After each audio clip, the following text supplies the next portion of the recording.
दक्षिण में तुसलार नामक एक भिक्षु रहते थे, एक महान शिव योगी। वो मंदिर मंदिर घूमते, साउथ इंडिया के उन सुंदर मंदिरों को देखते और सोचते कि काश काश मैं भी अपने महादेव के लिए एक मंदिर बना पाता। लेकिन गरीबी इतनी थी कि रहने के लिए एक कुटिया पे आफत थी। फिर भी जीवन की यह परिस्थिति उन्हें एटलीस्ट हवाई किले बनाने से तो नहीं रोक सकती थी। तो वो अपने हार्ट में, अपने हृदयाकाश में एक सुंदर सी मंदिर का निर्माण करने लगे, वो भी सारे नियम के अनुकूल। आज वह एक कोने का निर्माण करते, कल दूसरा, फिर अगले दिन वह प्रवेश द्वार और अगले दिन गर्भगृह का निर्माण करते एंड सो ऑन। इसी प्रकार उन्होंने अपने हृदय में एक भव्य सा मंदिर का निर्माण कर दिया, काल्पनिक ही सही लेकिन नियमानुकूल। और अब समय था कुंभाभिषेक करने का, अर्थात मंदिर के उद्घाटन का।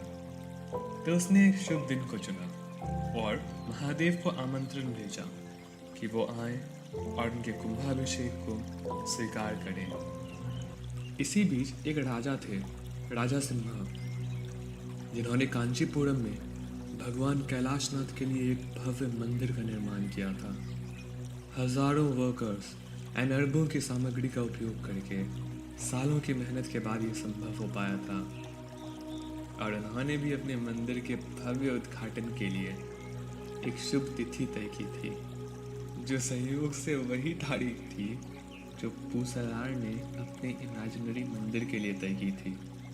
अभिषेक से कुछ रात पहले महादेव राजा के सपने में प्रकट हुए और उन्होंने कहा, वत्स, मैं कल तुम्हारे मंदिर के अभिषेक के लिए आने में असमर्थ हूँ, क्योंकि कल मुझे पूसलार के मंदिर के कुंभाभिषेक को स्वीकार करने जाना है। राजा जी इस बात से अचंभित थे कि उनसे भी श्रेष्ठ कोई और मंदिर था जहाँ भगवान स्वयं जाना चाहते थे। अगले ही दिन वह पूसलार की तलाश के लिए निकल पड़े, यह देखने के लिए कि कैसे उसका मंदिर उनसे बेहतर है। लेकिन जब उन्होंने वहां पहुंचकर पूछताछ की तो पता चला कि पूसलार के यहाँ तो भोजन पे भी आफत है।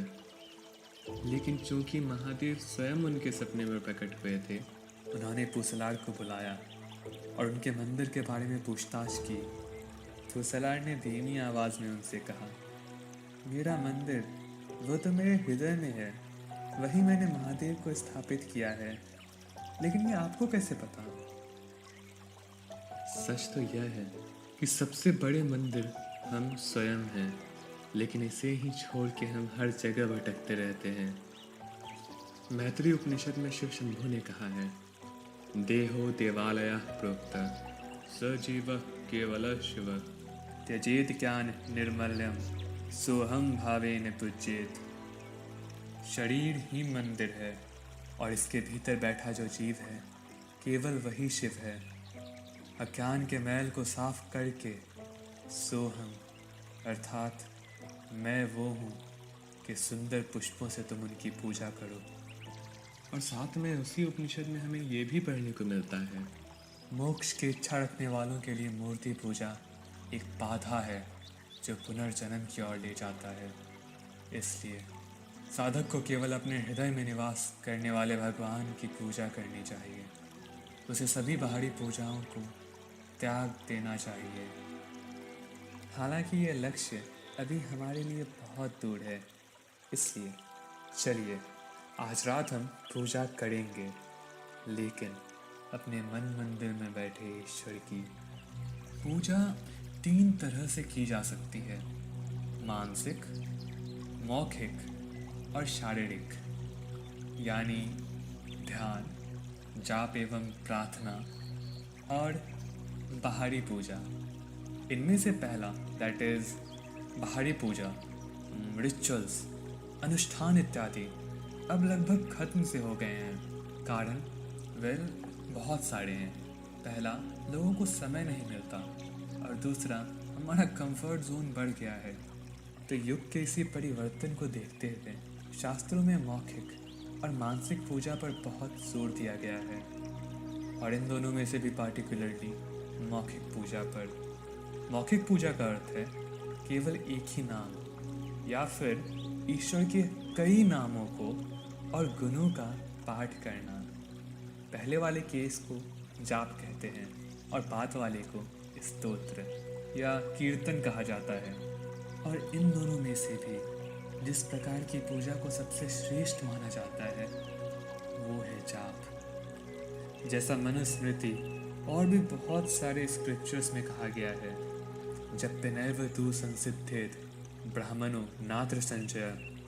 साधक केवल जाप द्वारा ही ब्रह्म सिद्धि तक पहुंचते हैं, इसमें कोई संशय नहीं है। ऑल्दो मैं इसे कम्प्लीटली अग्री नहीं करता हूँ। मैं मानता हूँ कि जाप को छोड़कर भी बहुत सारे विधि हैं ब्रह्म तक पहुँचने के, लेकिन फिर भी क्योंकि ये सबसे उत्तम प्रकार की पूजा है तो आज हम जाप करेंगे और साथ में अद्वैत विधि से मेडिटेशन भी। तो इन कंक्लूजन ये जाप योग हम मन मंदिर में करेंगे भावना के साथ।